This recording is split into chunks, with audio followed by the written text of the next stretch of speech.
আসসালামু আলাইকুম। আপনাদের সবাইকে স্বাগত জানাচ্ছি এখনকার আলোচনা। আপনাদের সঙ্গে আছি আমি সিরাজুল ইসলাম। দর্শক, অনেকগুলো গুরুত্বপূর্ণ খবর আছে, তার ভিতরে সর্বপ্রথমেই বলি, আব্রাহাম লিঙ্কন জাহাজ এই যে সংকটে পড়েছে তার মূল কারণ কি? তার মূল কারণ হচ্ছে কুয়েত, বাহরাইন এবং ওমানে মার্কিন নৌবাহিনীর ঘাঁটি ইরান যে ধ্বংস করে ফেলেছে তার কারণেই আব্রাহাম লিঙ্কনের এই সংকট তৈরি হয়েছে, এমন দাবি করছে আন্তর্জাতিক গণমাধ্যম, ইরানি গণমাধ্যম, সবাই। এদিকে খুব ইন্টারেস্টিং খবর হচ্ছে, সংযুক্ত আরব আমিরাত ইরানকে বিপুল পরিমাণে অর্থ দেওয়ার বিনিময়ে ইরান যাতে হামলা না চালায় তার একটা চুক্তি করতে চাচ্ছে। এরই মধ্যে $300 কোটি দেয়া হয়েছে এবং আরও $2000 কোটি দেওয়ার একটা চুক্তি হতে যাচ্ছে। তবে সংযুক্ত আরব আমিরাতের ব্যাপারে কি বলছে সেটা কিন্তু আর একটা বিরাট প্রশ্ন। এদিকে ইরানের 3 জন পাইলট কাতারের কারাগারে বন্দী আছে, কিন্তু কাতার সে কথা বলছে না এবং তাদের সাথে ইরানের যোগাযোগ বা তাদের পাইলটদের পরিবারের লোকজন যোগাযোগ করতে পারছে না। এই ব্যাপারে আন্তর্জাতিক রেড ক্রিসেন্টকে চিঠি লিখেছে ইরান। কিভাবে ইরানের এই 3 পাইলট কাতারে আটক হয়েছে? আরও দুটি খুব গুরুত্বপূর্ণ খবর আছে। একটি খবর হচ্ছে, আগামীকাল অর্থাৎ রোববার ইরান এবং আমেরিকার মধ্যে যে ইসলামাবাদ সমঝোতার স্মারক সই হয়েছিল সেই সমঝোতার স্মারকের মেয়াদ শেষ হয়ে যাচ্ছে। ইরানের পররাষ্ট্রমন্ত্রীকে জিজ্ঞেস করা হয়েছে যে যুদ্ধবিরতির মেয়াদ বাড়ানো হবে কি না।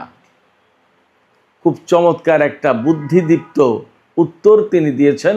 ইরানের পররাষ্ট্রমন্ত্রী কি বলেছেন আপনারা শুনলে অবাক হবেন এবং তার থেকে ভিন্ন ইঙ্গিতও মিলবে।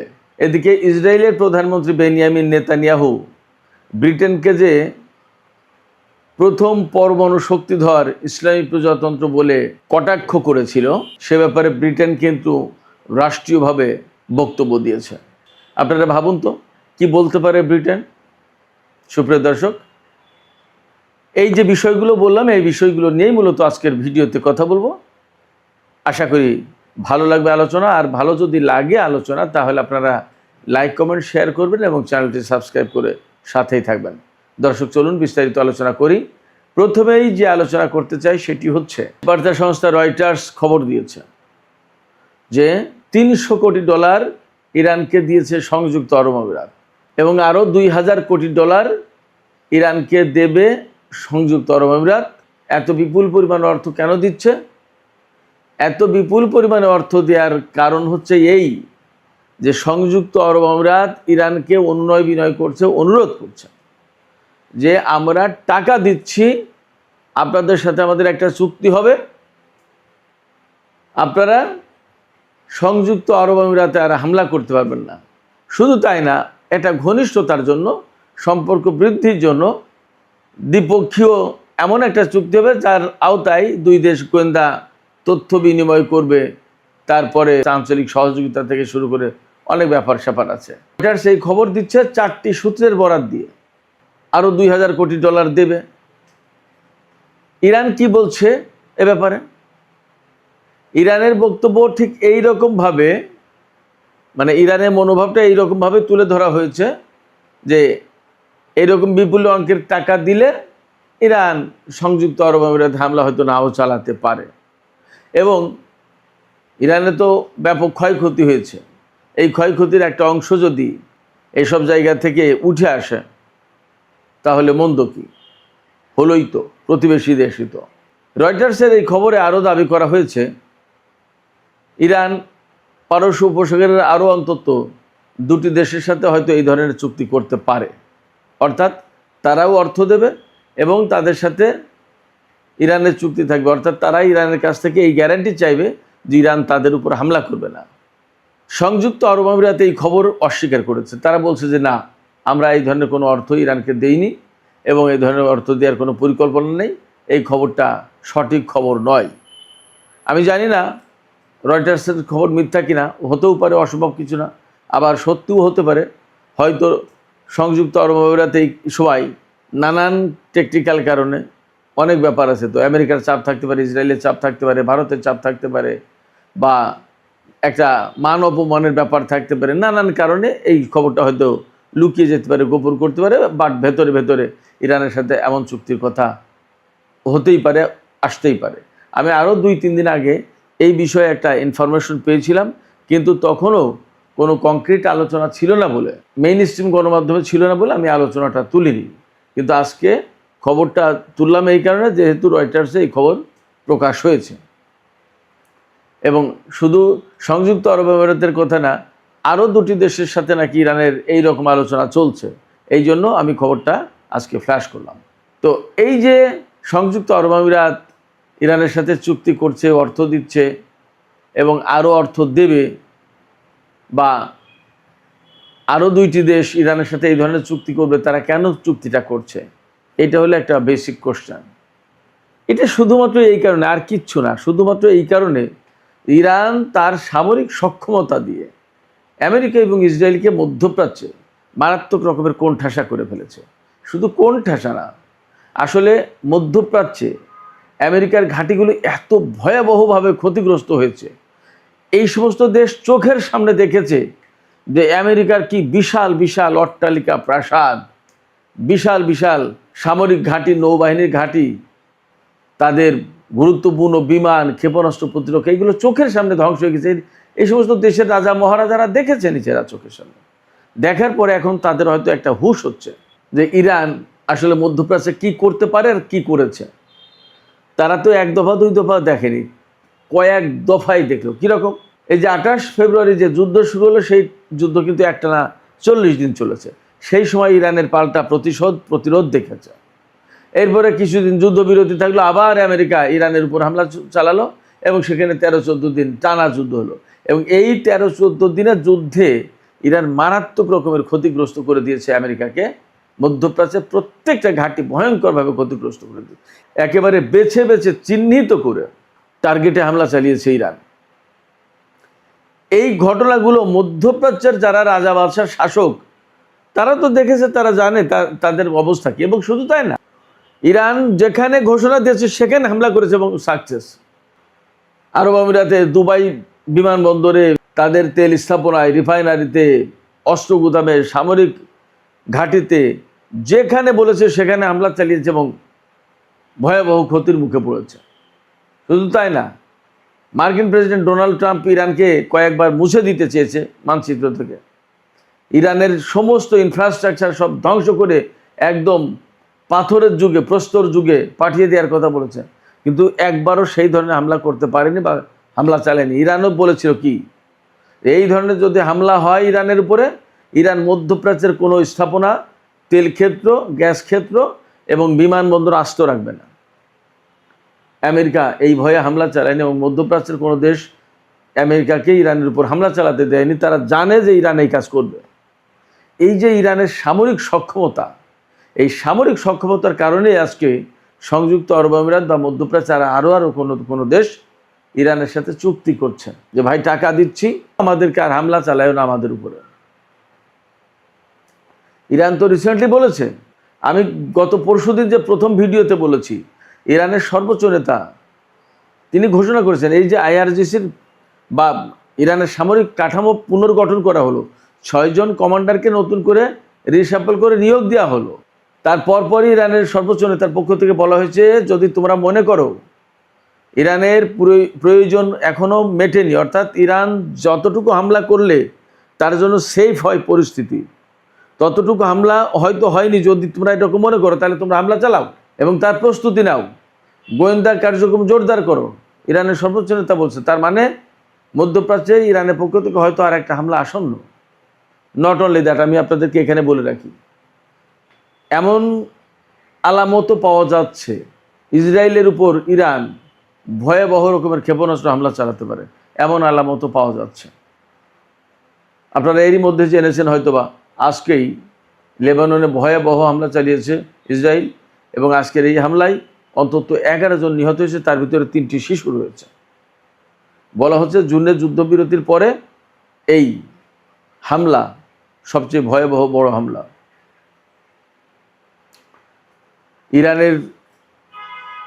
ইরানের যে যুদ্ধবিরতির শর্ত ছিল তার ভিতরে 1 নম্বর ছিল যে লেবাননে হামলা বন্ধ করতে হবে।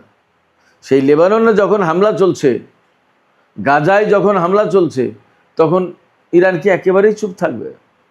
যুদ্ধবিরতি যখন লঙ্ঘন করেইছে, ইসলামাবাদ সমঝোতা স্মারক যখন লঙ্ঘন করেছে আমেরিকা, তখন ইরানের সামনে তার কোনো বাধা নেই। অতএব সে কিন্তু নিশ্চয়ই পরিকল্পনা নিচ্ছে এবং তার লক্ষ্য ঠিক করছে। জানা যাচ্ছে যে ইসরায়েলে ব্যাপকভাবে ব্যালিস্টিক ক্ষেপণাস্ত্র দিয়ে হামলা চালাবে ইরান। তো যে কথা বলছিলাম আমি সেখানে ফিরে আসি আবার। তো মধ্যপ্রাচ্যের দেশগুলোতে এইভাবে হামলা চালানোর কারণে এই সমস্ত দেশ এখন নতজানু হয়েছে।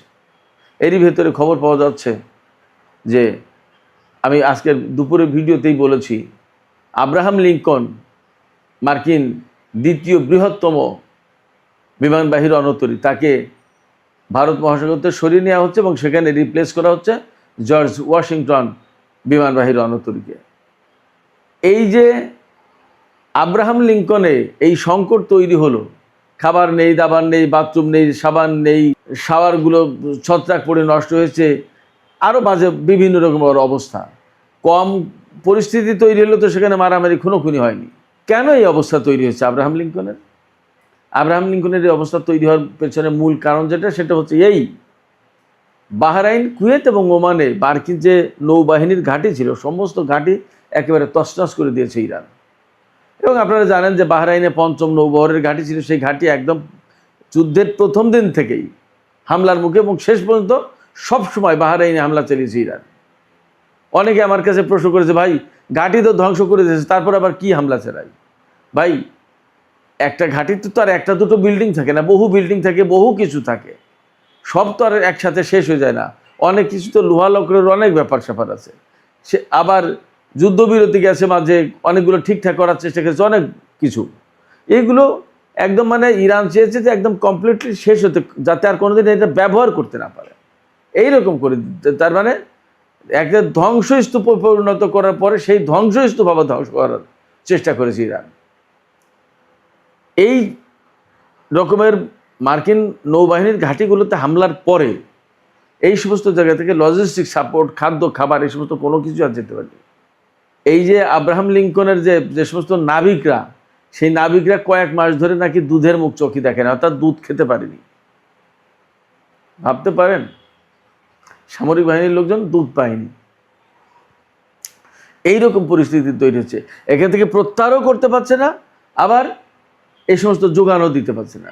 এখন মার্কিন বাহিনীর যা পরিস্থিতি, আমি আপনাদেরকে জানাই, দিয়েগো গার্সিয়া যে সামরিক ঘাঁটি ভারত মহাসাগরে, এই দিয়েগো গার্সিয়া ঘাঁটি থেকে মার্কিন বাহিনীকে এখন লজিস্টিক সাপোর্ট দিতে হবে। ওমান উপকূল থেকে ৩,৫০০ থেকে ৩,৮০০ কিলোমিটার দূরত্বের পথ, একদম খুব সহজ ব্যাপার না, সেখান থেকে নিতে হবে। সেটা হচ্ছে ব্রিটিশ ঘাঁটি। ইরান ব্রিটেনকে বলে রেখেছে, আমেরিকাকে ঘাঁটি মাটি কোনো কিছু দিয়ে সাহায্য সহযোগিতা করলে কিন্তু তারাও টার্গেট হবে। এটা একটা জটিলতা আমেরিকার জন্য। হয়তো পাবে, সেখান থেকে লজিস্টিক সাপোর্ট পাবে, বাট হর হামেশা ওমান থেকে, কাতার থেকে, কুয়েত থেকে, বাহরাইন থেকে যেভাবে পেত, এখন আর সেই যুগ শেষ। শুধু তাই না, এরা তো হরমুজ প্রণালী দিয়ে পারস্য উপসাগরে ঢুকতেই পারছে না। যুদ্ধ শুরুর দিন থেকে মার্কিন বাহিনীর যুদ্ধ জাহাজ আর হরমুজ প্রণালী দিয়ে ঢুকতে পারেনি, একদম বন্ধ। আর ইরান যখন হরমুজ প্রণালীকে কন্ট্রোল করা শুরু করেছে, তখন থেকে তো একেবারেই ক্লোজ। সেক্ষেত্রে আমেরিকা ইরানের সাথে যুদ্ধ করতে এসে এই রকমের একটা ভয়াবহ কঠিন পরিস্থিতির মুখে পড়বে, এটা কল্পনাও করতে পারেনি কেউ না। আইআরজিসির প্রধান আজকে তার সেনা সদস্যদের উদ্দেশ্যে লেখা চিঠিতে বলেছেন যে আপনারা বিশ্বের সবচেয়ে বেশি অস্ত্রধারী সামরিক বাহিনীকে নতজানু করতে সক্ষম হয়েছে। আমেরিকা নতজানু হতে, হাঁটু গেড়ে বসতে বাধ্য হয়েছে। বিরাট ব্যাপার। যাই হোক, আমি আর একটা প্রসঙ্গে কথা বলছিলাম শুরুতেই। কাতারে ইরানের ৩ জন পাইলট আটক আছে। কিভাবে কাতারে ৩ পাইলট আটক হলো? যুদ্ধ শুরু হয়েছিল ২৮ ফেব্রুয়ারি। মার্চের ১ তারিখে কুয়েতে হামলা চালিয়েছিল ইরানের বিমান বাহিনী। মার্চের ২ তারিখে কাতারে হামলা চালিয়েছিল ইরানের বিমান বাহিনী। দুটো SU-24 বোমারু বিমান নিয়ে। SU-24 বেশ ভালো বোমারু বিমান, একসময় খুব ভালো কার্যকর ছিল, এখন মডেল পুরনো হয়ে গেছে, বাট বোমারু বিমান হিসেবে বেশ ভালো বিমান। SU-24 এই মডেলের দুটো রাশিয়ান বিমান, রাশিয়া থেকে পাওয়া ইরানের বিমান, এই দুটো বিমান নিয়েই ইরানের 4 জন পাইলট কাতারে মার্কিন বাহিনীর বিরুদ্ধে অভিযান চালায় এবং পারস্য উপসাগর দিয়ে উড়ে গিয়ে কাতারে খুব ভালোভাবে অভিযান চালিয়েছিল, খুব ভালোভাবে। অর্থাৎ মার্কিন বাহিনীর তাদের যে টার্গেট ছিল সেই টার্গেটগুলোতে হামলা চালাতে সক্ষম হয়েছিল ঠিকঠাক মতো।